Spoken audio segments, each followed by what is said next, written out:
What's going on, everybody? It's me, Ste here, and as some of you might remember, a while back I made a stream guide.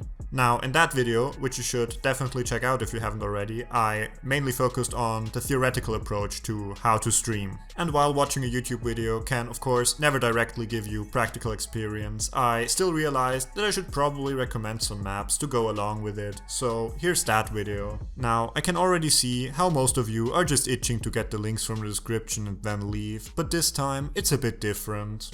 That's cause this time I want to try a bit of a different approach than just listing off all the maps that I could come up with.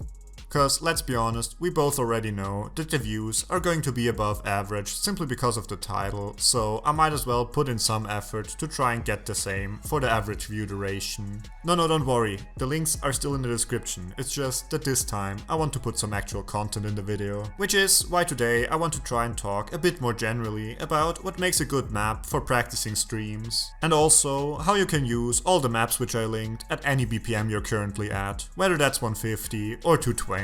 Well, that's all for the introduction, so if you haven't already, don't forget to like and subscribe, and with that, let's get right into the video.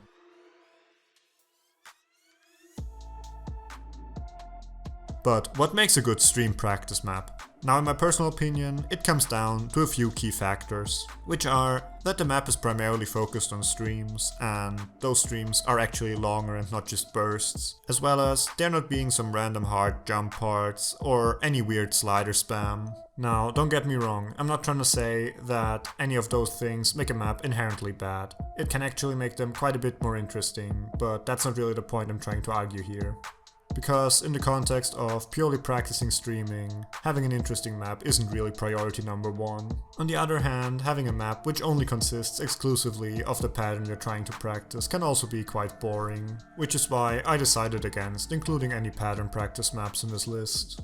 But now, something which isn't nearly as relevant for any other skill set, the BPM.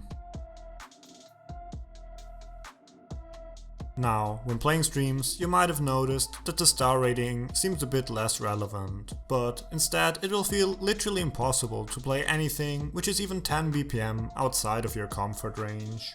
Like, of course this still doesn't mean that you'll be able to play 7-star streams just cause you can stream the BPM. Instead, it's just about your fingers not being able to move at a faster pace yet, which is one of the main things you're trying to train when you want to improve at streams. But hey, I already made a video about that. If you're interested in that, just go and check it out. Instead, let's talk about why this is relevant here. Now, you see, the maps I've provided have a variety of different BPMs, going all the way up to 220, which means that there will be some maps which you won't be able to play just like that. But then, what is this video even for if you can't play the maps?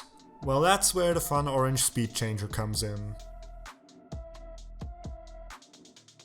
When trying to learn streams, the fun orange speedchanger is probably going to be one of your best friends, because it actually lets you customize the maps to whatever BPM you want, instead of having the very limited options of half time or double time.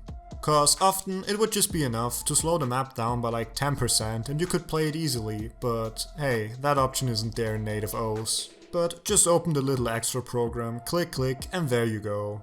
Plus, you can even customize things such as circle size, AR or OD, so just go and pick one of the maps you enjoy the sound of, and then put it at the upper end of the BPM you're comfortable playing. And after every FC, you can just increase the BPM by 5 until you hit your desired goal. And this tool is also a big reason why I try to avoid jumps while looking for maps for this video, because while they might be fine at minus 10% speed, if you go past that point, they become really awkward. But anyways, that's just something to keep in mind. You don't really need to worry about that with the maps I included. And I mean, if there's one thing I would want you to take out of this video, it's this, that the tool is absolutely amazing. So while you came here looking for maps, you're hopefully gonna leave with an extra piece of software instead. But now, let's just quickly look over the maps I've decided to include here. Now, if you look at the maps I've included, you'll notice that for most of them, the stream patterns are actually quite simple. Especially maps such as Tower of Heaven or Rock on Limitation.